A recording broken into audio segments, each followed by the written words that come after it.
Hello dear students, welcome you all once again in the infinity classes Gorakhpur. आप सभी का infinity classes Gorakhpur में एक बार फिर से स्वागत है।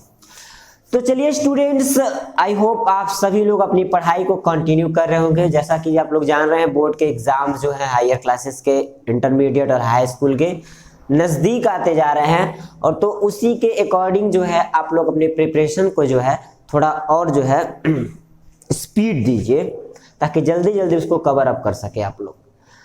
और इस लेक्चर में बात होगी जो फास्ट एंड फ्यूरियस सीरीज चल रहा है हमारा क्लास 9th के साइंस का, और हमने जो चैप्टर सेलेक्ट किया था मोशन, उसी का एक और जो है टॉपिक लेकर के आए हैं जिसका नाम है इक्वेशन ऑफ मोशन। वो भी फर्स्ट तो हमने डिराइव कर दिया था, और यहाँ आज इस लेक्चर में हम लोग सेकेंड इक्वेशन ऑफ मोशन को ग्राफिकल मेथड से डिराइव करेंगे। तो आई थिंक आप लोगों को टॉपिक तो समझ में आ गया होगा कि हमारा टॉपिक आज का क्या है।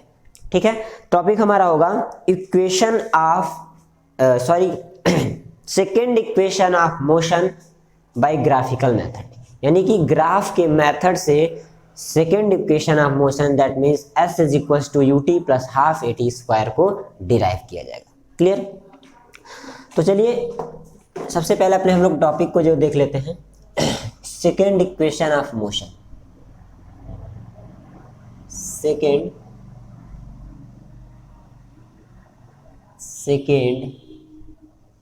इक्वेशन ऑफ मोशन,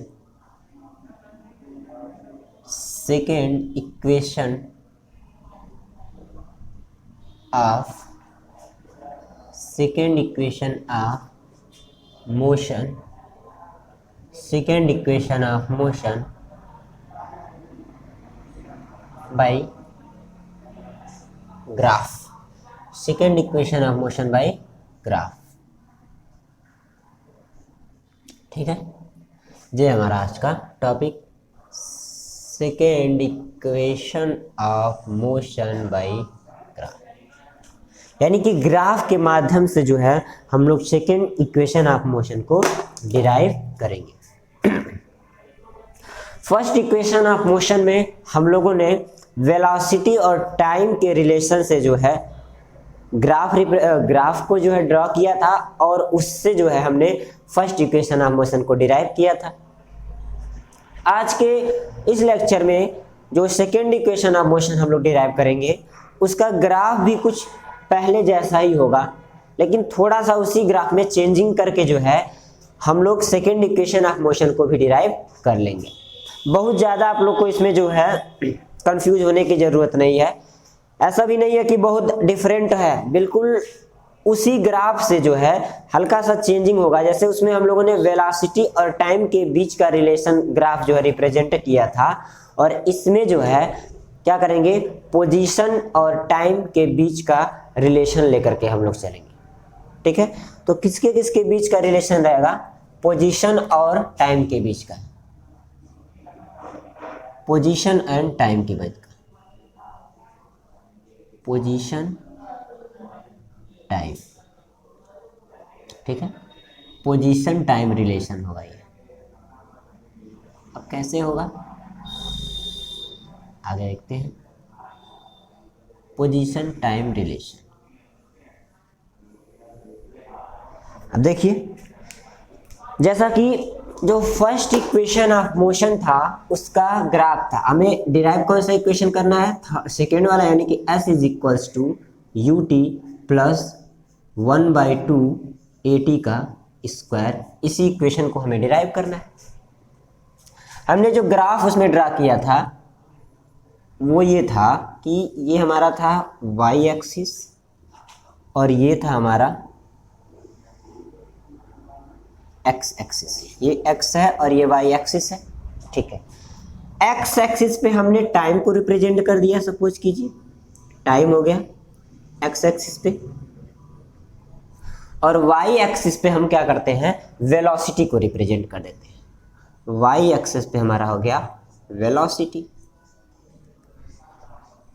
ठीक है, y एक्सिस पे वेलोसिटी हो गई, और x एक्सिस पे हमारा टाइम हो गया। ये हमारा ओरिजिन था। ठीक, हमने ओरिजिन से कुछ डिस्टेंस पर जो है वाई एक्सिस पे ही यहाँ से एक बॉडी जो है स्टार्ट की चलना ऐसे, इस डायरेक्शन में।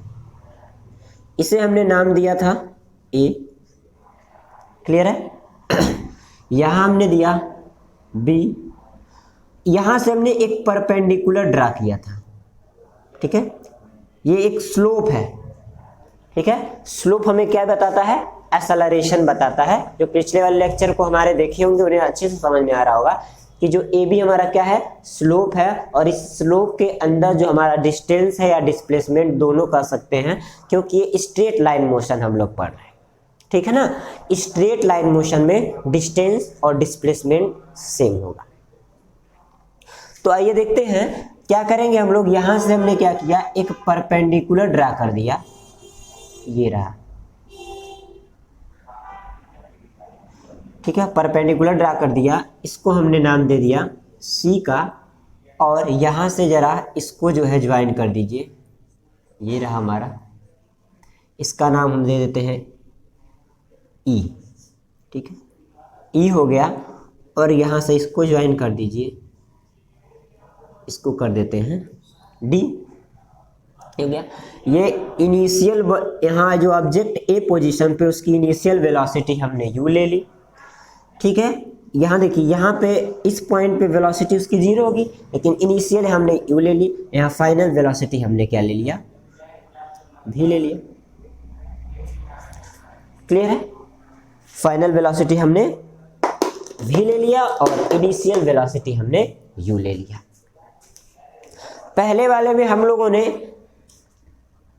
किस तरह से जो है फर्स्ट इक्वेशन ऑफ मोशन को जो है डिराइव कर लिया था।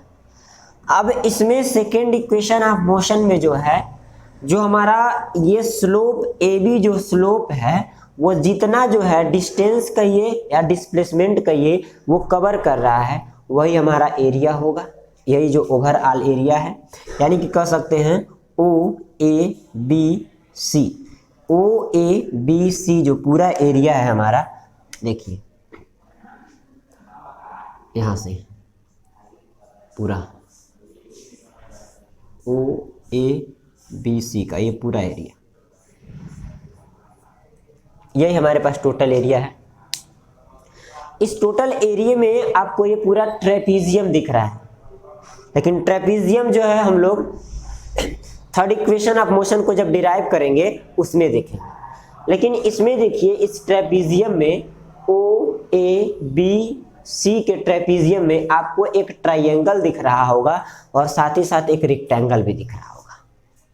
तो जो ये रेक्टेंगल और ट्राइंगल का जो एरिया होगा, ठीक है, उसी से हम लोग जो है यहाँ हम जो एस लिखा गया है वही हमारा क्या है, डिस्प्लेसमेंट कहिए या डिस्टेंस कहिए, यही है। तो उसको हम लोग जो है फाइंड आउट करेंगे। तो हमारा जो स्लोप है वो क्या है, एरिया अंडर द स्लोप, उसको हम डिस्टेंस कहें या डिस्प्लेसमेंट कहें या area of O A B C, ठीक है। Area of O A B C slope, यहां लिख सकते हैं एरिया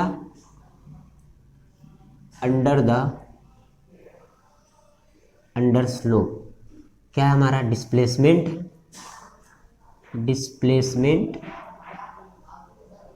ठीक है, डिस्प्लेसमेंट हो गया। एरिया अंडर स्लोप हमारा डिस्प्लेसमेंट है। अब वो क्या है,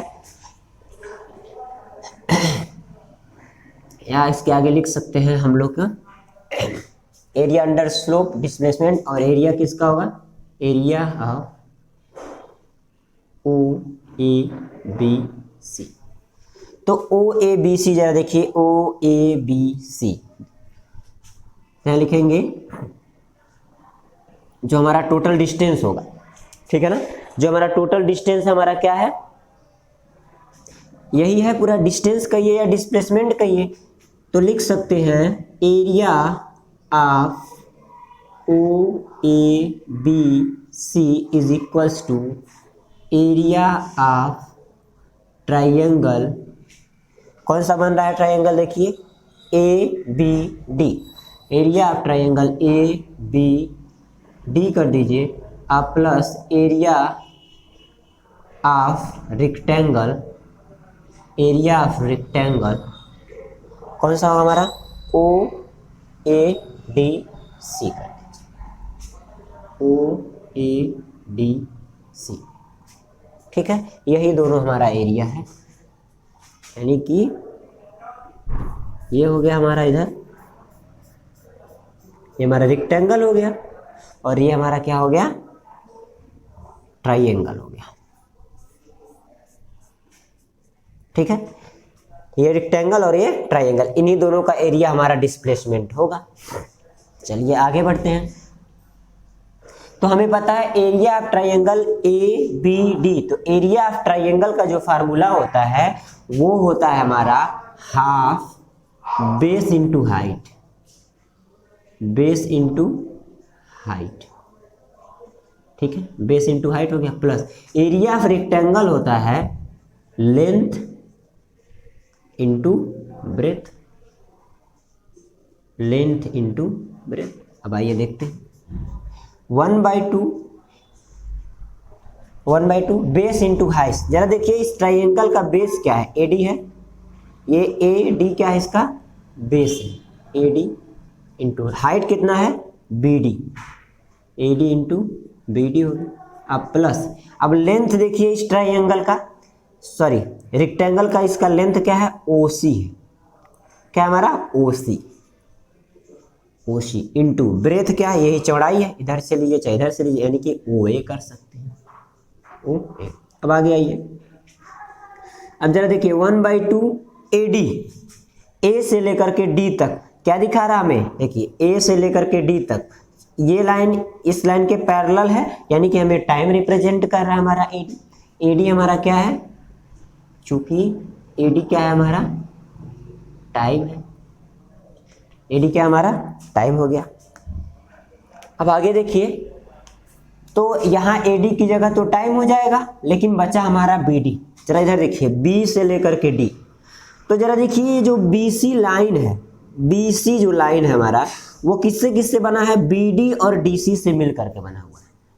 यहाँ आइए साइड में, कि जो हमारा पूरा बी से लेकर के जो सी तक का लाइन है, बी से लेकर के सी तक का जो लाइन है, वो B D plus D C से मिलकर, या B D plus C D कह सकते हैं, B D plus D C कहिए चाहे सी डी कहिए, इससे मिलकर के बना हुआ है। और यहाँ से हम लोग बी डी की वैल्यू अगर फाइंड आउट करें, तो बी सी को इधर कर दीजिए, तो B D plus D C is equals to B C हो गया, और ये जो हमारा डी सी इधर आ जाएगा तो माइनस में हो जाएगा, यानी कि B D is equals to B C minus D C हो गया, ये हमारा बी डी। अब क्या करेंगे, यहाँ ए डी तो टाइम है, अभी इसे रहने दीजिए, ए डी हो गया इंटू बी डी की जगह हम लोग क्या लिख सकते हैं, B C minus D C, यानी B C minus D C. Clear है यहाँ तक, B C minus D C हो गया।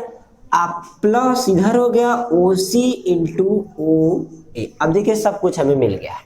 अब क्या करना है, केवल जो है सारी वैल्यूज को यहाँ पे पुट कर देना है एकदम आसानी से।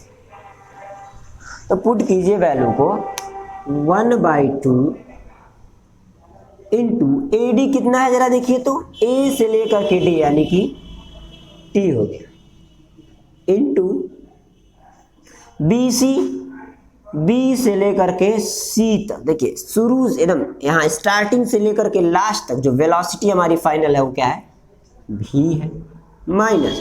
और जरा डी सी देखिए, डी से लेकर के सी तक वो क्या है, यू है, यानी यहाँ से यहाँ तक क्या है, केवल यू है। और ये जी यहाँ से ओरिजिन से लेकर के लास्ट तक का क्या था, भी था, तो हमारा भी माइनस यू हो गया। अब प्लस, अब जरा ओ सी देखिए, तो ओ से लेकर के सी तक, तो ओ सी हमारा क्या है, टी है, तो चलिए भाई टी हो गया, इनटू ओ से ए तक, ओ से ए तक क्या है, यू है, तो यहाँ हमारा हो गया यू, हाफ टी भी minus you. First equation of motion याद होगा आप लोग, यहां हम लिख रहे हैं v is equals to u plus a t, और v minus u is equals to 80।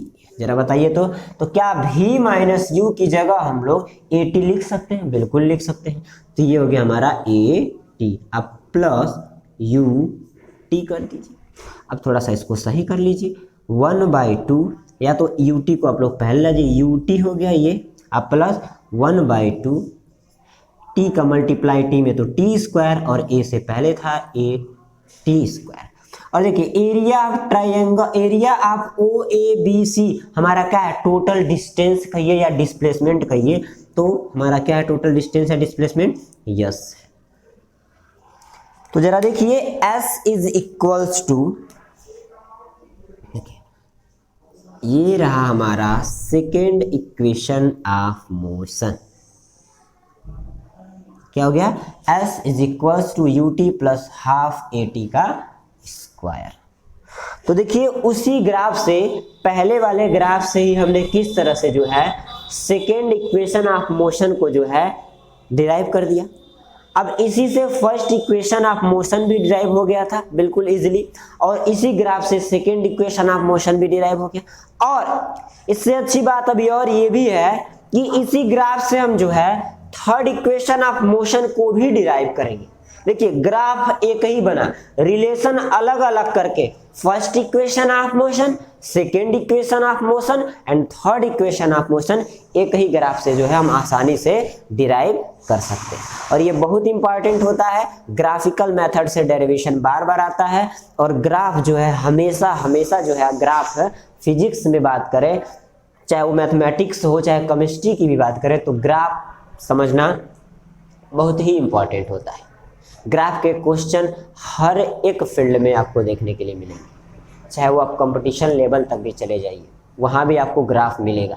तो पहले सबसे कॉन्सेप्ट ग्राफ का क्लियर कीजिए। बात अभी इसकी अगर चल रही है तो पहले हमारे लेक्चर जो थे ग्राफ जिसमें मैंने समझाया है velocity time, distance displacement, acceleration time, ये सारे जो ग्राफ मैंने बताए हैं पिछले वाले लेक्चर में, पहले उन्हें आप देखिए एंड आफ्टर दैट इस लेक्चर पे आइए तो आपको आसानी से ये ग्राफ पूरा समझ में आएगा। तो देखिए कितना आसानी से जो है first second equation of motion graph method से यहाँ पे डिराइव हो गया। थोड़ा सा और इसके बारे में जाने तो आप ये कह सकते हैं S क्या है यहाँ पर, U क्या है यहाँ पे, T क्या है यहाँ पे और A क्या है यहाँ पे। आई होप आप सबको पता है, फिर भी मैं एक बार बता देता हूँ। डिस्टेंस या डिस्प्लेसमेंट कहिए, डिस्टेंस या डिस्प्लेसमेंट कहिए, और ये U क्या है? इनिशियल वेलोसिटी है, क्या है? उस बॉडी की इनिशियल वेलोसिटी है। और T क्या है? सबको पता है कि T यहाँ टाइम है और A जो है वो एक्सेलरेशन है। ये क्या है हमारा? एक्सेलरेशन। तो ये था हमारा second equation of motion by graph, या कह सकते हैं बाय ग्राफ मेथड। ठीक है, ग्राफ या ग्राफ मेथड भी कर सकते हैं, इसको कोई दिक्कत नहीं है। ठीक, तो चलिए अब इसी ग्राफ के मेथड से थर्ड इक्वेशन ऑफ मोशन को अगर आप देखना चाहते हैं, उसका डेरिवेशन इतने आसानी से देखना चाहते हैं, तो प्लीज हमारे साथ इस तरह से बने रहिएगा। हमारे चैनल को सब्सक्राइब कीजिएगा। वीडियो पसंद आए तो प्लीज लास्ट तक देखिए वीडियो, कमेंट कीजिए और साथ ही साथ लाइक जरूर कीजिएगा। तो अब यहाँ पे आप इस लेक्चर को यहीं पे ख़त्म करते हैं। नेक्स्ट वाले लेक्चर में इसी ग्राफ के मेथड से third equation of motion derive होगा एंड आफ्टर दैट, जैसा कि मैंने स्टार्टिंग में ही कहा था कि इस चैप्टर का न्यूमेरिकल आपको एक ही लेक्चर में मिलेगा। तो अब उसके लिए आप तैयार हो जाइए कि एनसीईआरटी के जितने भी लेक्चर्स, जितने भी हमारे न्यूमेरिकल्स हैं, आपको एक लेक्चर में मिलने वाले हैं। क्योंकि ओवरऑल ये धीरे धीरे हमारा सिलेबस जो है, जो फर्स्ट चैप्टर था मोशन, उसका जो है सिलेबस ख़त्म होने वाला है। तो उसके बाद ख़त्म होते ही हम लोग न्यूमेरिकल सॉल्व करेंगे और न्यूमेरिकल के बाद जो है नेक्स्ट टॉपिक पर हम लोग, नेक्स्ट चैप्टर पे हम लोग आएंगे। तब तक के लिए take care and thanks everyone.